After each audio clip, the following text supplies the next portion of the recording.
Hi, I'm here in Tel Aviv, in Israel. It's been about 18 months since I was last here.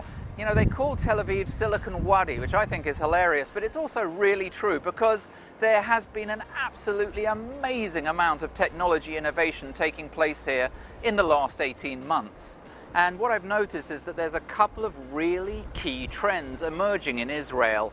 The first is for companies to develop virtualization solutions that come bundled with a service or an application that service providers can immediately use to make money. The big issue right now around NFV is what's the business case. So companies like Allot and ECI are solving that right out of the gate with these incredible new products. ECI has a whole bunch of customers for its cybersecurity system all around the world. That was big news to me. I didn't know that, and in some ways those companies are well ahead of the rest of the world in doing that.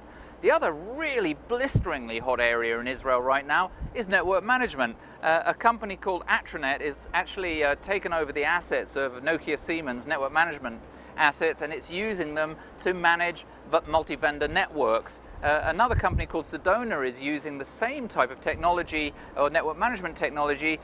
In their case, they're using it to bridge the gap between optical and IP networks, making the management of those networks far more efficient. So what do those two companies have in common?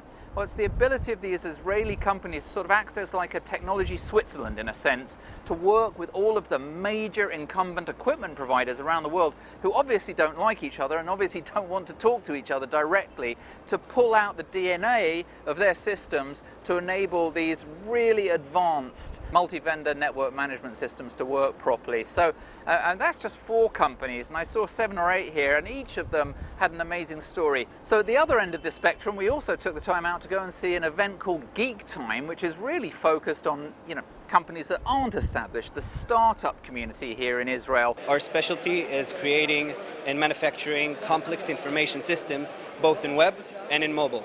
We saw some really quirky, but innovative technology, including applications around IoT, a special glorified button, if you will, which allows you to order a pizza, and that's all it does. So it's the same concept as from Amazon Dash Button, but this is open for everybody. So if you like pizza, this is the place to get it. But there was also drone technology and a bunch of other technology, and one of the things which I was quite touched by was that everybody we spoke to yesterday at Geek Time reads like reading, so that was quite nice to see. I have to say I've had a absolutely fantastic time here in Tel Aviv.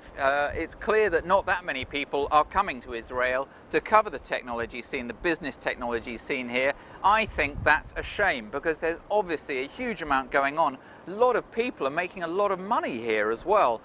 So Light Reading is actually now formulating, based on this trip, a plan to provide Israel with much more intensive editorial coverage, and I think that that can only be a good thing for the industry. Everybody here wants the success and they have fire in their eyes. You can talk to somebody and they're so passionate about what they're doing, so it's so beautiful from my point of view as an entrepreneur and employer.